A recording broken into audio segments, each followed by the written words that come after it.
सिद्धेभ्यः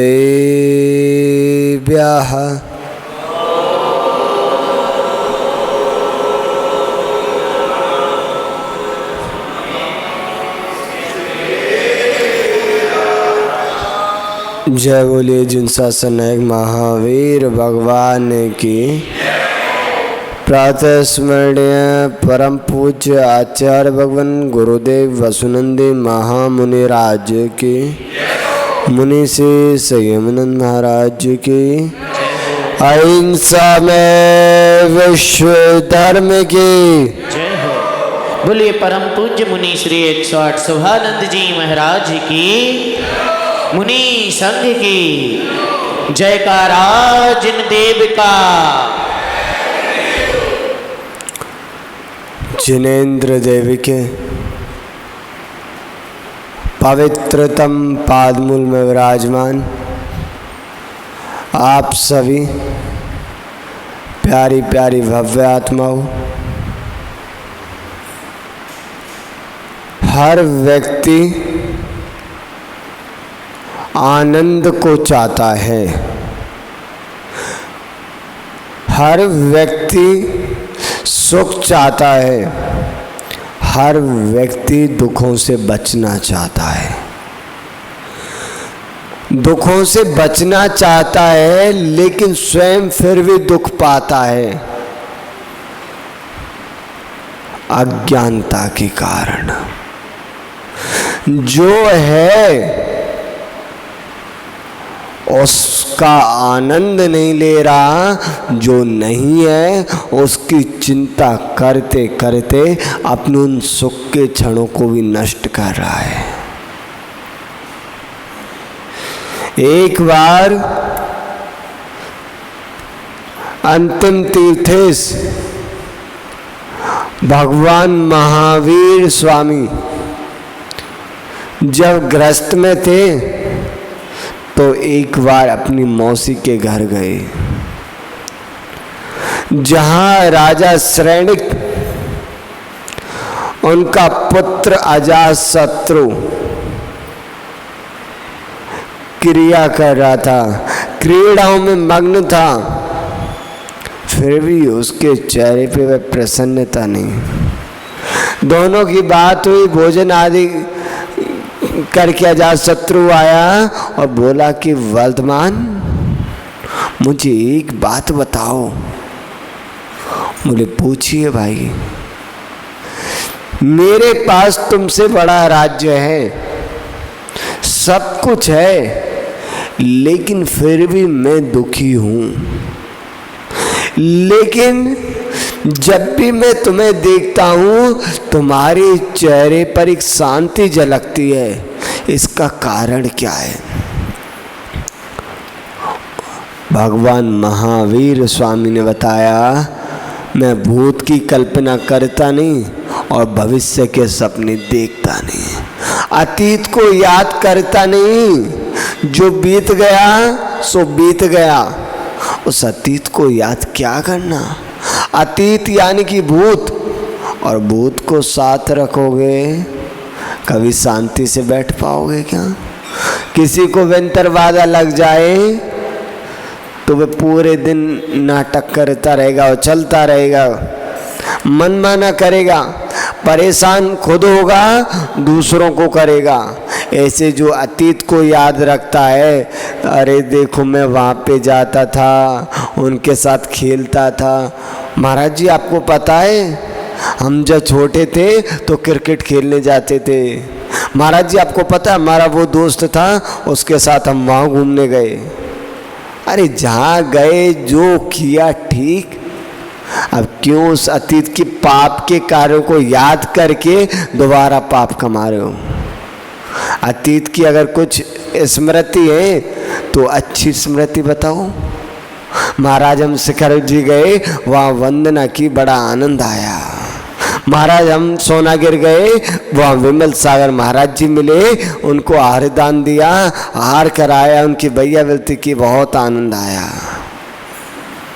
लेकिन अतीत भूल ही जाओ तो अच्छा है, क्योंकि अतीत जो यादें होती हैं ये बड़ी खतरनाक होती हैं। एक ने कहा तुम काली स्याही से लिखो या लाल से, तुम काली स्याही से लिखो या लाल से, कुछ घाव तो हरे ही रहते हैं। कब? जब उनमें अतीत की याद रूपी पिन चुभाते रहते हो तब तक। जब तक आप अपने अतीत को ना भूलोगे तब तक आपका भविष्य बन ही नहीं सकता। जो है उसमें मस्त रहो। महाराज मेरे पास बेटा नहीं है, 2 बेटी हैं। अरे अपनी बेटियों के साथ ही बड़े प्रसन्न रहो, अपनी बेटियों को बेटों जैसा प्रेम दो। जो नहीं है उसके लिए दुखी हो रहे हो। बेटी कह रही है पापा 2 मिनट मुझसे बात कर लूं, नहीं मुझ पे टाइम नहीं है। और जो है नहीं उसके लिए भटके जा रहे हो। महान भाव। तो अपन के पास जो है उसका आनंद लें। जो है ही नहीं तो क्या आनंद लोगे?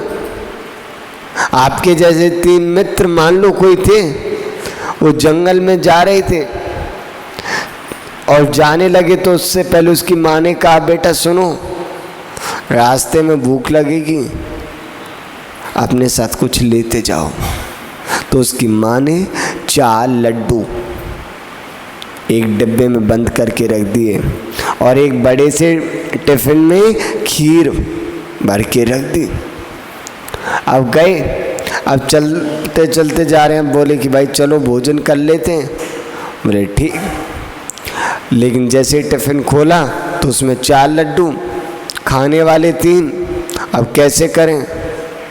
खीर भी है, चलो खीर का तो बंटवारा हो जाएगा, लेकिन ये 1 लड्डू बचेगा, इसे खाएगा कौन? बोले एक काम करते हैं, अपन सो जाते हैं और जिसको सबसे बढ़िया सपना आएगा वो 1 लड्डू अलग से खाएगा। बोले ठीक है। तीनों सो गए और सुबह जगे, तीनों ने टिफिन खोला तो लड्डू गायब, खीर सपासट। तीनों कहने लगे भाई क्या हुआ? उससे पहले कहने लगे चलो अपने अपने सपने सुनाओ, पहले टिफिन बाद में खोलेंगे। पहला मित्र बोला भाई मुझे तो बहुत बढ़िया सपना आया। बोले क्या आया? बोले क्या बताऊं, मैंने देखा कि मैं पहले जहाँ से आया मैं स्वर्ग में था, देव था बहुत बड़ा, अमृत का हार होता था, मेरी बहुत सारी अप्सराएं, 56 करोड़ नगाड़े बज रहे, लोग मेरी जय जयकार कर रहे थे सब देव, मैं विमानों में भ्रमण कर रहा था और खूब आनंद आ रहा था। दिव्य वस्त्र, दिव्य भोज, दिव्य सब कुछ दिव्य। और एकदम से उन नगाड़ों की आवाज़ बजी तो मेरी आँख खुल गई और वो सपना टूट गया। बोले भाई सपना तो बहुत बढ़िया आया, तो स्वर्ग में था, बहुत आनंद लिया होगा। बोले हाँ बहुत आनंद आया स्वर्ग में। बोले अब तू बता भाई तुझे क्या सपना आया?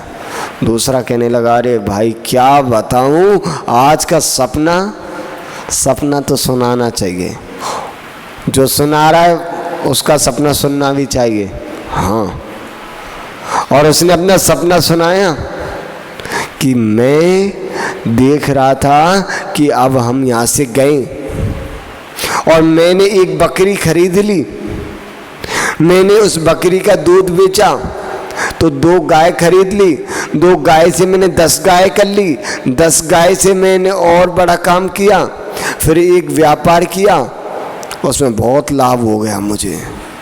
अब मैंने बड़ा व्यापार किया, अब मैं नगर का सेठ बन गया, राजा को भी धन दिया, राजा धन चुका नहीं पाया तो उसका राज्य मेरा हो गया, अब मैं राजा बन गया। बोले फिर क्या हुआ? फिर होना क्या है, आसपास के जो राजा थे उनको भी जीत लिया मैंने, फिर मैं राजा बना, महाराजा बना, अधिराजा बना। फिर ऐसे थोड़ी बैठूंगा, अधिराजा बन गया, महाराजा बन गया, फिर मैंने पूरे भारत देश को जीता, फिर आर्यखंड को जीत लिया, फिर मैं 6 खंडों का चक्रवर्ती बन गया। बोले फिर क्या मैं सो रहा था? एकदम से युद्ध होने लगा तो दुंदुभी बजी तो मेरी नींद खुली। बोले सपना तो बहुत बढ़िया, तू चक्रवर्ती बन गया। अब तीसरे की बारी आई, बोले भाई तुझे क्या सपना आया? वो बहुत तेज तेज रोने लगा। बोले भाई रो मत, चुप हो जाए, ऐसा कर तू लड्डू तू खा लेना, पर सपना तो होता। बोले भाई तुम डांटोगे? बोले डांटेंगे नहीं, बता तो सही, तू रो मत, ऐसा कर 4 और लड्डू तू ही खा ले, लेकिन बता तो सही सपना। बोले सपना वपना तो कुछ नहीं आया। बोले फिर सोया नहीं क्या? बोले मैं सोया था, लेकिन जैसे ही मैं सोया अचानक से एक जंगल का राक्षस आ गया, देव आ गया, और उसने मेरे सर के बाल खींचे और मुझे जगाया। जग, सो रहा है तू, पेट खाली है और तू सो रहा है, सामने लड्डू रखे, खीर रखी है, तुझसे बड़ा मूर्ख कौन होगा? बोले मैं ऐसे नहीं खा सकता, मेरे मित्रों ने मुझ पर विश्वास किया है। बोले अगर नहीं खाएगा तो मैं तेरी जान ले लूंगा, जल्दी लड्डू खा। मैंने एक लड्डू खा लिया, फिर बोला जल्दी और खा। बोले ये तो मित्रों, बोले नहीं खा, नहीं अभी गदा से अभी प्रहार करूं तेरे सर पे। मैंने ऐसे करके 4 लड्डू खा लिए। तो बोले खीर कौन खाएगा? तेरी दादी। और उसने मेरा गला पकड़ा और पूरी खीर मेरे मुंह में डाल दी। अब पता नहीं यह किस लड्डू और खीर की बात है, लेकिन ऐसा लगता है वर्तमान काल में आप लोगों के साथ वही परिस्थिति हो रही है। सामने लड्डू है, सामने खीर है, तुम फिर भी भूखे सो रहे हो। सामने मंदिर है, सामने गुरु महाराज है, सामने क्षेत्र है, पूरी धन संपदा है, अच्छा मकान है, अच्छी दुकान है, अच्छे बाल बच्चे, अच्छा शरीर है, सब कुछ अच्छा है, फिर भी तुम्हारे पास जो नहीं उसके चक्कर में भगे जा रहे हो, भगे जा रहे हो। महाराज पहले मैं 4 दुकान कर लूं, उसके बाद आराम करूंगा। महाराज अभी 1 दुकान है, 2 दुकान और खोलूंगा, उसके बाद दान धर्म करूंगा। अरे भैया 1 दुकान है, उसी से जो कमा रहे हो उसी से कर लो, क्यों ज़्यादा के चक्कर में पड़ रहे हो। एक व्यक्ति था, वो बहुत बढ़िया बढ़िया फल लाया, एप्पल, और उसने आके अपने बेटे को दिया, बेटा लो ये एप्पल और रख दो। बोले पापा भूख लगी है। बोले चुपचाप रख दे, भूख लगी है अभी खिलवा दूंगा। बोले पापा सुबह से कुछ नहीं खाया। बोले मैंने बोल दिया ना, एक काम कर, जो फ्रिज में 3 दिन पुराने केले रखे ना वो निकाल के ला। बोले वो फेंके? मैं तो अभी फेंकने जा रहा था वो। बोले फेंक मत, निकाल के ला वो केले, 3 दिन पुराने केले लाया, पूरे बिलबिले से हो गए, काले पड़ गए। बोले चुपचाप केला छील और इसको खा ले। बोले इसे कौन खाता है? बोले मैं कह रहा हूँ ना खा ले, तू नहीं खाएगा तो मैं खा लूँगा, ला खा लिया। अब बोले एप्पल का क्या होगा पापा? चुपचाप रख दे, 3 दिन बाद क्या खाएगा, भूखा मरेगा, 3 दिन बाद इनको खाएंगे। अरे भले मानव, 3 दिन बाद की तुम चिंता कर रहे हो, आज वो ताज़ा एप्पल खा के आनंद ले लो ना, हैं? फिर वही सड़ा खिला खाओगे। अरे जो ताज़ा है, तुम ताज़ा 1 रोटी खाओ, उसका आनंद लो, क्या आनंद। और तुम बासी रोटी 10 दिन पुरानी, वो सूखे टिक्कड़ जो हाथों से टूट भी नहीं रहे, उनमें पानी डाल डाल के भिगो भिगो के खा रहे हो, उसे मूर्खता कहेंगे, बुद्धिमानी कहेंगे। तो मानव हम आपको यही समझाना चाहते हैं, जो अपने पास आज है उसमें प्रसन्नचित्त रहो। आज हम यहाँ पे हैं, तुम अच्छे से बात करो, अच्छे से रहो। महाराज आप 2 महीने बाद चले जाओगे, फिर क्या होगा, फिर कैसे रहेंगे, किसको आहार कराएंगे, किसके साथ बैठेंगे? अभी 2 महीने है ना, है ना, तो 2 महीने का आनंद लो ना। 2 महीने के बाद जो होगा सो देखा जाएगा, हैं? 2 महीने के बाद जो होगा सो देखा जाएगा। और 2 महीने भी किसने देखे हैं? क्या गारंटी कि 2 महीने पूरे हम निकाल पाए या आप निकाल पाओ? कोई गारंटी नहीं है। तो महान भाव जो अपन के पास वर्तमान में है उसका आनंद लो। वर्धमान स्वामी ने कहा कि अजातशत्रु, मैं अतीत के सपने देखता नहीं, भविष्य की कल्पना करता नहीं, वर्तमान में रहता हूँ, इसलिए मैं वर्तमान हूँ। महान भाव, वर्तमान में जो रहना सीख गया वही वर्तमान बन सकता है, उसके अलावा कोई वर्तमान बन ही नहीं सकता। चाहे तुम कितना भी जोड़ लेना, कितना भी रख लेना, लेकिन जब तक तुम भविष्य के सपनों में खोए हो, अतीत की यादों में डूबे हो, तब तक तुम्हारा दुख कभी कम ही नहीं होगा।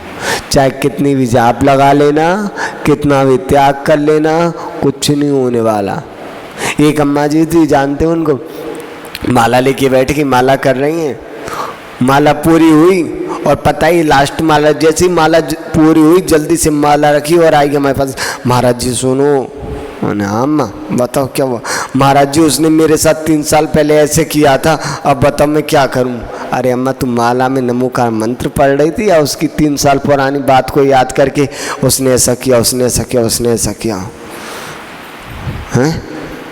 तो भैया इन चीज़ों से बस समय की बर्बादी होती है। भविष्य के सपने ज़्यादा नहीं देखो। हाँ, भविष्य की भावना भाव कि भगवान मैं भी सिद्ध बनूं, अरियंत बनूं, मुनि बनूं, हैं? और जो देख रहे हो वैसे अपने जीवन में उतारने का प्रयास करो। सपने देख लिया तुमने कि मैं पूरी दुनिया का राजा बनूं, चक्रवर्ती बनूं, ठीक है बनो, अच्छी बात है, लेकिन तुम दुकान पे भी नहीं जा रहे उठ के, आलसी बन गए। तुम दुकान पे जा नहीं पा रहे हैं, तुम क्या चक्रवर्ती बनोगे, तुम क्या राजा महाराजा बनोगे? उसके लिए आलस को छोड़ना पड़ता है। जो पड़ा रहता है पड़ा पड़ा, भविष्य के सपने देखता रहे, अतीत को याद करता रहे, उसका कुछ नहीं हो सकता। वो ऐसा है, ऐसा ही रहेगा। तो महान भाव, आप लोग आज वर्तमान में सब संपन्न हो, सबका अच्छा शरीर है, अच्छे गुरु मिले, अच्छे भगवान मिले, सब कुछ अच्छा मिला, तो अब इस वर्तमान का सदुपयोग कर लो। पता नहीं यह वर्तमान यानी कि जो टाइम है, समय, वो कब निकल जाएगा पता नहीं चलेगा, और आज जो समय निकल गया वो कल भूत बन जाएगा, और भूत तो भूत ही रहता है। तुम फिर कुछ भी करते रहो, कोई फ़ायदा नहीं।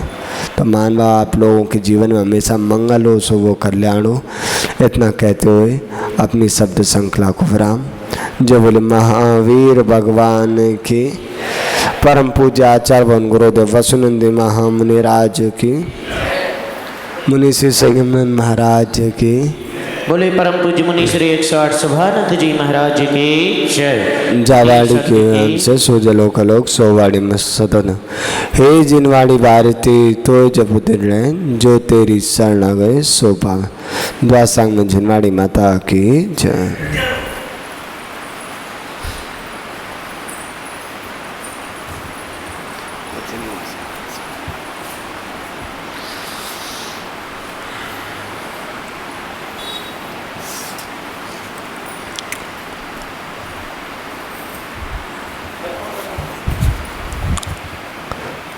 आज के इस विधान के पुण्यार्जक परिवार माननीय से दीपक जी, अंशुल जी जैन, उनका पूरा परिवार, बबीता जी, निया जी आदि, और उनका पूरा परिवार सदैव साधुओं की सेवा में निस्वार्थ लगा रहता है।